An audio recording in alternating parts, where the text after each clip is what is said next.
Welcome back to Boilers and Beyond. I'm Jordan Jones. We are back here today as Purdue hosts Ohio State on Saturday.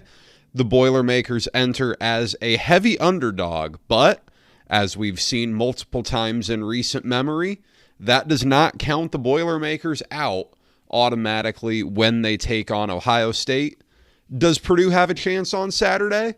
We're going to break down the matchup here today and get you ready for Saturday's kickoff from Ross-Ade Stadium. Plus, got a great mailbag today. Got some really good questions from you all. I am fired up to answer those, so thank you to all of those who sent those in. As a reminder, you can send those in on Twitter, @BoilersBeyond, and I encourage you all to follow along there. Always tweeting, always talking about Purdue sports there as we inch ever so closer to basketball. You're going to want to follow along there so that you don't miss a thing. And be sure to subscribe. So much content coming to you right now. Episodes twice a week. The big annual basketball preview episode will be coming to you here in a couple of weeks. That's one that always, people reach out. People get excited about that. Big Ten Media Days for basketball was today. So you're going to want to be sure to subscribe so that you don't miss that. And plenty of football stuff as well. We'll be talking through Purdue's bye week, talking all things Purdue football. So be sure to subscribe wherever you get your podcasts. But we've got a noon kick from Ross-Ade Stadium on Saturday. Ohio State at Purdue. The game will be on Peacock, so you'll want to make sure you've got the app ready to go. If somehow you didn't subscribe for the last two games, be sure you have your subscription ready to go because you're going to need it as we move into basketball season as well. 5 times in the 21st century, Ohio State has come into Ross-Ade Stadium and left with a defeat. The games are all sort of different. You look at 2000 and 2018, both two very different situations, but both of those etched in Purdue lore as some of the best moments in Purdue football history. 2000, Drew Brees hits Seth Morales for the touchdown to win the game right after, Drew Brees throws an interception that almost cost Purdue the game. 2018, the Tyler Trent game that no one will ever forget. Number 3, Ohio State. Number 2, number 3 comes in and Purdue beats them 49-20. Just a beatdown in one of the most astonishing results I've ever seen. A complete example of divine intervention to get Purdue the win that night. 2009, a 1-5 Purdue team beats number 7 Ohio State, led by Terrell Pryor. That loss, helped keep Ohio State out of a national championship that year. 2004, 2011, not very good Ohio State teams, but Purdue took them down. This is a series that, as crazy as it sounds, Purdue has had success in. I saw the tweet earlier today, and I quote tweeted it because it's so bizarre, but the last 6 coaches at Ohio State all have lost a game at Purdue.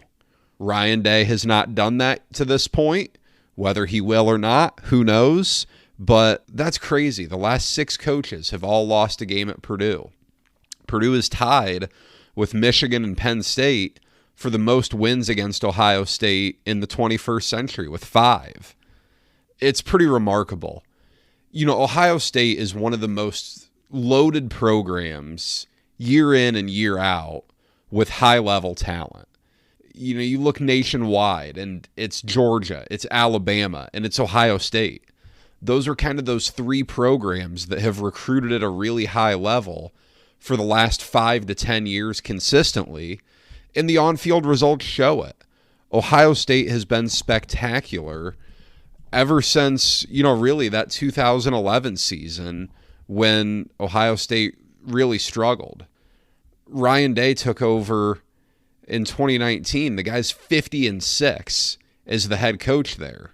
And to a certain degree, because of what those 6 have been, it's viewed as not good enough.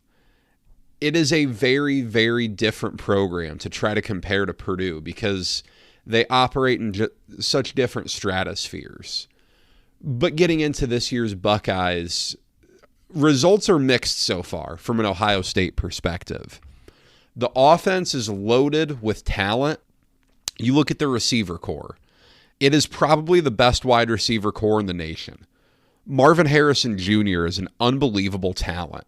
And he's someone, so many fans of Purdue and throughout the state of Indiana will resonate with him because of who his dad is. But he is an unbelievable talent. He's big. He runs incredibly crisp routes. He has great hands, good speed, very athletic. He's as talented of a college wide receiver as you'll find. He's one of the best, if not the best, college wide receiver I've ever seen.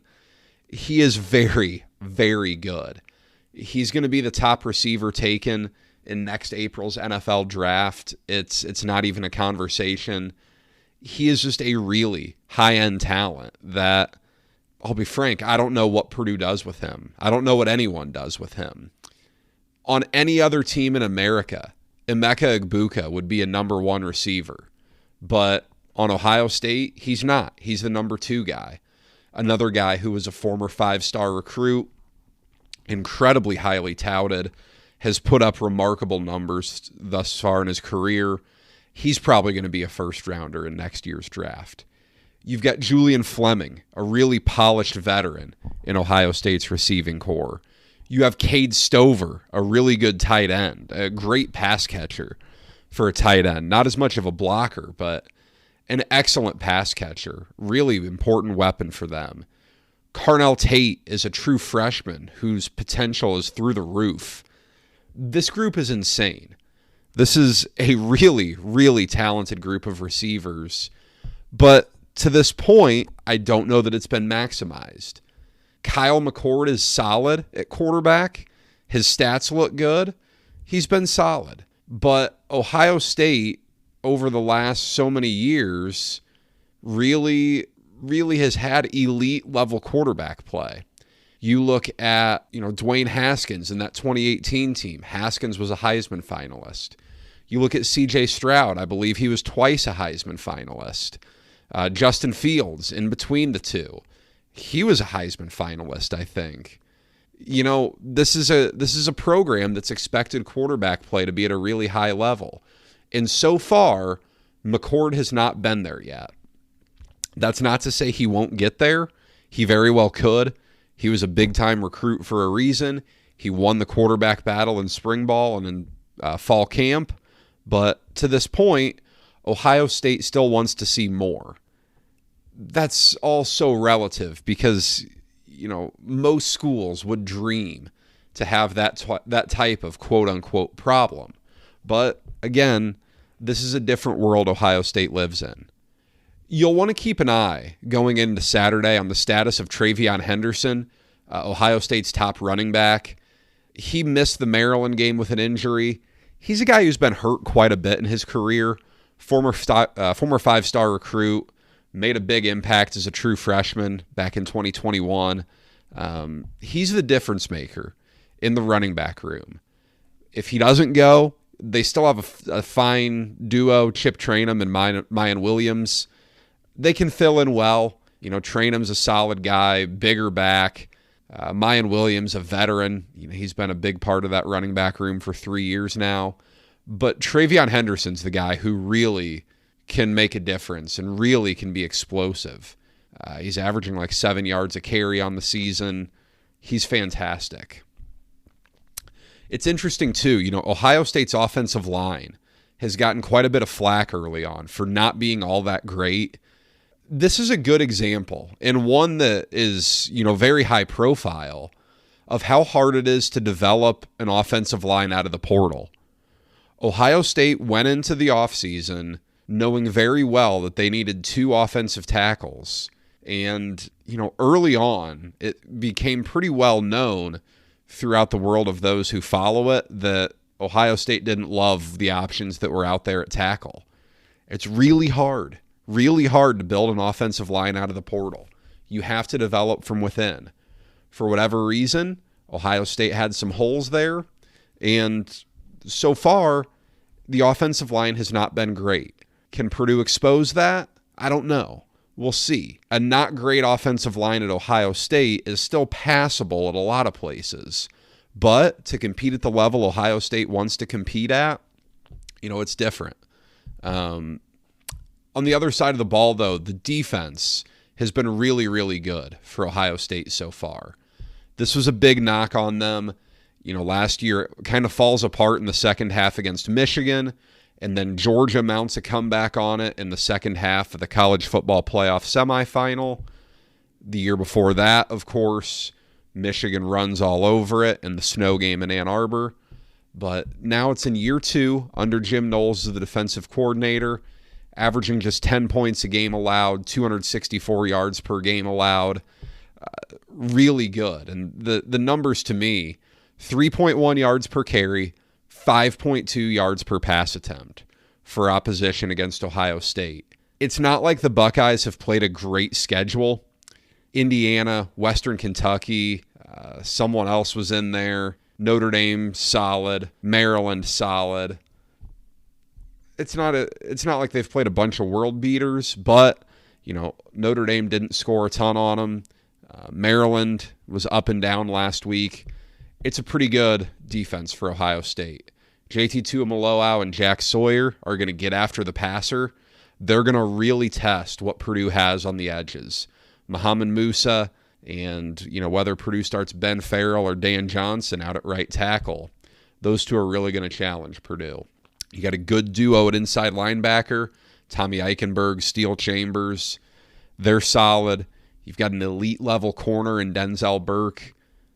This is the best Ohio State defense we've seen in quite a while, I think. It's early, but that's the way it appears. I'll get to that here in a minute. But looking at Purdue's injury report, this is where things have really started to stack up on Purdue. In Ryan Walters' press conference this week, it sounds like Max Clare, Marcus Bowe, and Marquise Wilson are all done for the season. Clare, we kind of speculated on that last week. He'd posted an Instagram post in a hospital bed. That typically tells you what you need to know. These are huge problems. You lose Bowe and you lose Wilson. Those are 2 of the 3 positions that Purdue could not afford injuries at, with quarterback being the other. Offensive tackle and corner are really thin areas for Purdue.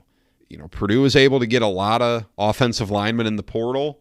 Not many, if any of them, are tackles.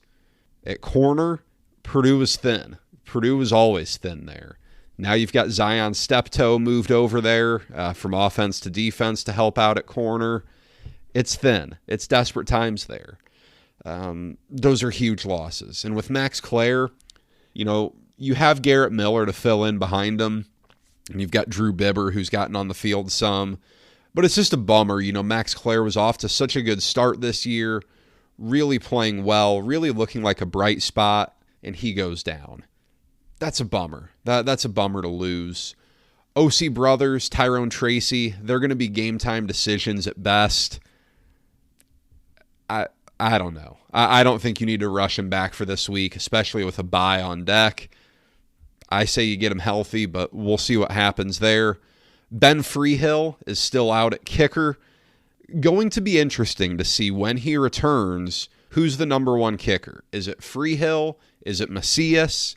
I don't know, but Purdue's only 3 for 6 on field goals this year. It's missed an extra point or 2. That's a problem. And then to close this segment out, Ryan Walters confirmed that Hudson Card was injured in the game against Illinois. He played through it against Iowa, obviously played through some pain. I said this on the Sunday show, and I was kind of surprised I didn't get much flack for it.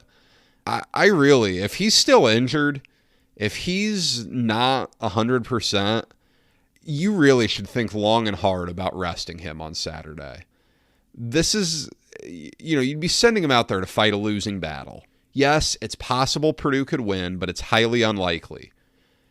Is it worth risking, getting him hurt worse and adding him to that out for the year category?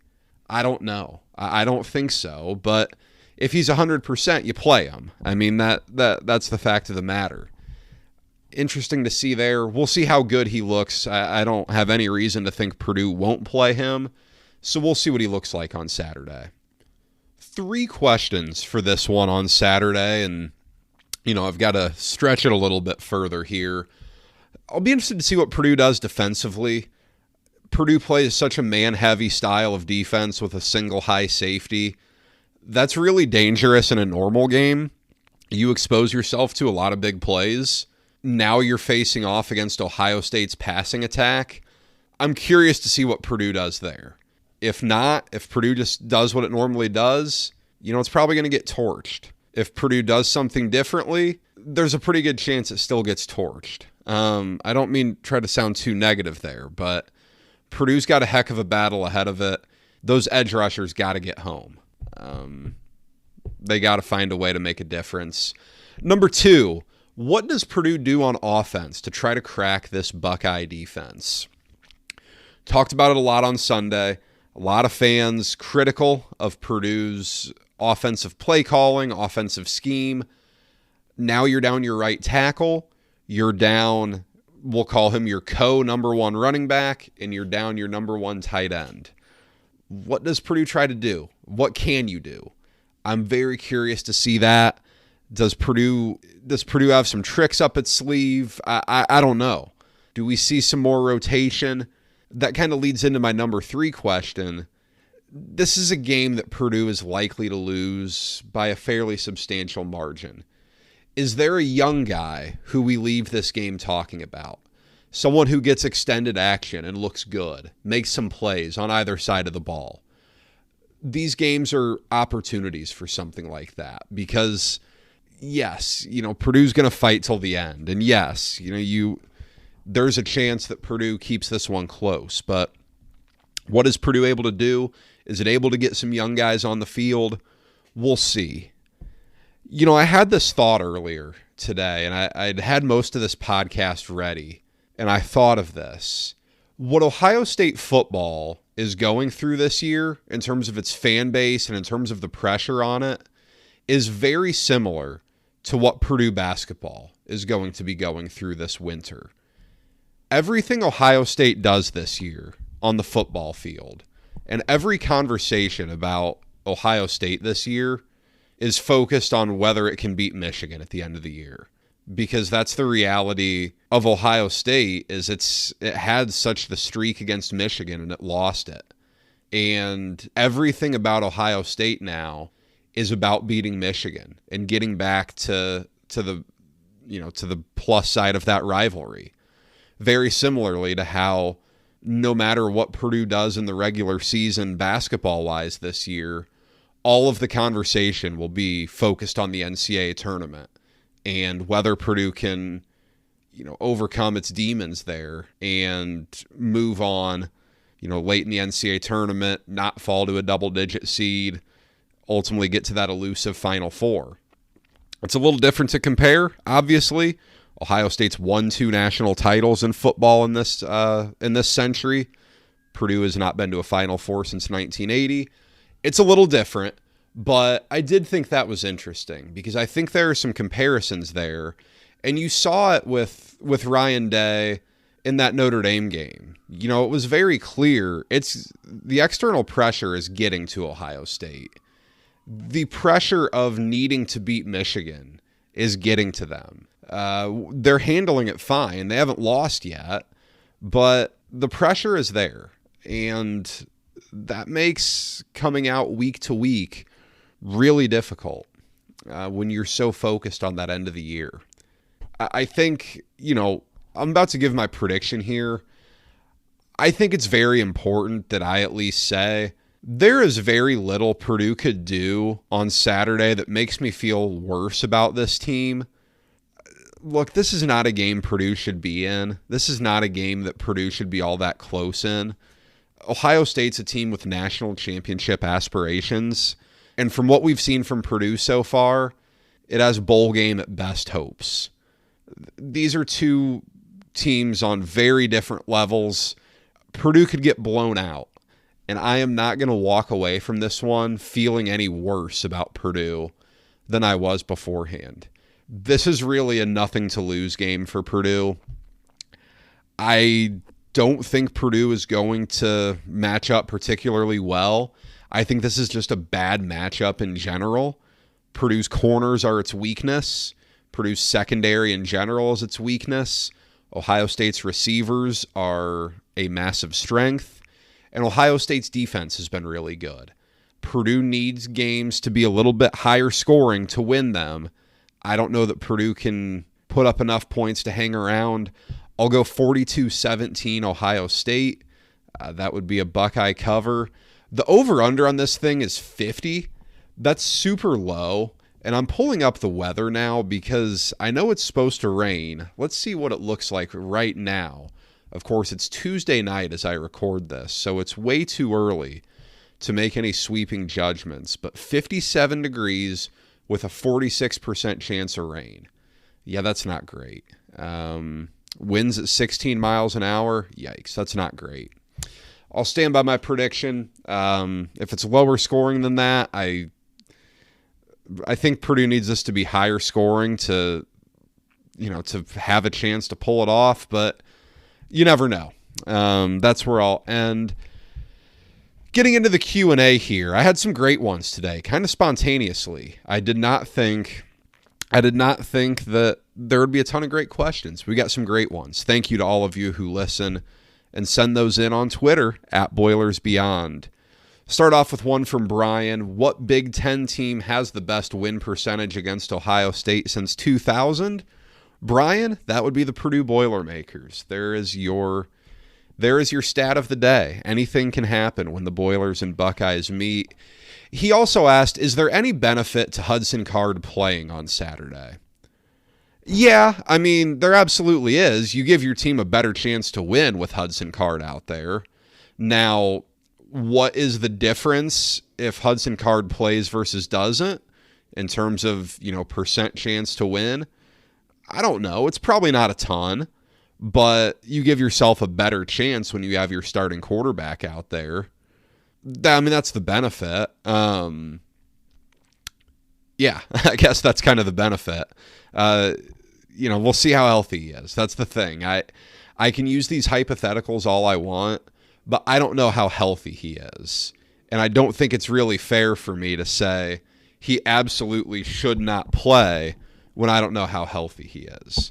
If he's pretty banged up, if that's a pretty big problem, then yeah, I think you should rest him. But, we'll see there. A good question here. Do you have any concerns about players giving up after a potential blowout loss falling to 2-5 on the year? Yeah, that's a good question. Obviously, this is, what Ryan Walters has paid the big bucks for. That's a thing. It very much is a thing. You have to keep your team motivated. You have to keep your team playing for something, even when your initial goals are out the window. For Purdue, the Big Ten West is the goal you're always going to set. I don't think if you got the coaching staff really, completely honest with you, I think they probably would have said they just want to be 500 or above. So I don't think Purdue's goals are all out the window. But yeah, Purdue will have to keep itself focused because Purdue's coming off, a 9-win and an 8-win season. It's not done this in a while. There can't be that many players left that were around for 2019 or 2020 even when Purdue struggled. So we'll see. I don't have any reason to think that there's going to be a whole lot of quit factor for Purdue, but I do think there will be a certain faction of maybe for some of the guys who aren't playing as much, are they going to hop in the portal? Those thoughts are going to be, everywhere. So do I have any concerns? No, but it absolutely is something to keep in mind. Good one here from Sam. Do you think the injuries to Bo, Wilson, and Claire could be the difference in winning or losing a game down the stretch? Certainly. I certainly do. I don't know if that's the answer you wanted to hear, but yeah, you lose your right tackle, you lose your top corner. Those two are big positions to lose a guy at. Is it possible that an opposing wide receiver has a bigger game than he otherwise might have if Marquise Wilson was on him, or an opposing edge rusher is able to really change the game because Purdue has a backup at right tackle instead of Marcus Bowe. I think that's where you get concerned about it. And I think that's absolutely, you look at what Purdue has after the bye. Nebraska, Michigan, Minnesota, Northwestern Indiana. Outside of Michigan, those games are all very winnable. And I think at least Nebraska and Minnesota are very coin flippy. Northwestern and Indiana won't come easy. This Purdue team's not that good for anything to come easy. So it absolutely could make a difference. Two fun ones here to close on. Mackey Maniacs. Jeff Brom won 17 games over his last 2 years at Purdue. Does Ryan Walters win 17 games at Purdue total? This question to me is a lot more about the upcoming schedules than anything else. I think it's more about that than Ryan Walters' sheer coaching ability. In case you haven't noticed, and I didn't really talk about this much on the podcast, things are about to get real when it comes to Purdue's scheduling. Purdue's about to play a brutal schedule next year, and 2025 won't be much easier. Purdue doesn't do itself any favors in the non-conference, but with this expanded Big Ten, I've beat this drum over and over, Purdue is putting itself in a really bad competitive position by voting to bring these schools in. And of course, the money outweighs everything else. But man, 17 games at Purdue total, it depends how long the leash is. I don't think Ryan Walters will win 17 games in 3 years, but I think he's likely to win 17 games in 4 years. That might be my answer. That's also that's also important. Purdue needs to get to 5 this year, I think. And of course, Purdue needs to hit the portal hard and continue recruiting at a high level for that to happen. Otherwise, you start asking that question after year 2, year 3. That's when you start looking at the direction of the program. But we're putting the cart way before the horse there. Very interesting thought, though. And finally, Wesley sent me a screenshot from back on August 13th when he asked, without giving a win-loss record, he'd like to hear my thoughts on how, in my opinion, success would be measured for this year's team and how would failure be measured. So, holding myself accountable here, I went back and listened to what I said. And, I'll be honest here, I still feel the same way. I am kind of proud of that one. Look, I said this really from the jump. This year was not all about wins and losses for Purdue. Wins and losses were going to be great, and they're always important. Don't ever let some things tell you that wins and losses aren't important. But it's about proof of concept. Purdue really went ambitious with this hire. Purdue went out trying to hit a home run here, as you should. You have to swing big. You need proof of concept. You need proof that, hey, everything that happened in June and July on the recruiting trail, that was all great, but you've got to have proof of concept on the field that what you're trying to build can work. So far, I don't see any red flags. I don't sit here and say, I don't know that this scheme on either side of the ball can work. I think Purdue has a long way to go to do what it wants to do. I think Purdue needs to be a lot better on the trenches on both sides of the ball. I think your defensive front needs to be more intimidating. I think you need to stop the run better with only 6 guys in the box, which is hard to do. And you certainly need to get better on the back end. But in the trenches, you've got to be better. You got to be bigger. On the offensive side of the ball, you need a special quarterback. Hudson Card, is he capable of getting there? I don't know that we have an answer yet. Someone after him, we'll see. But I think the proof of concept is where this year really is.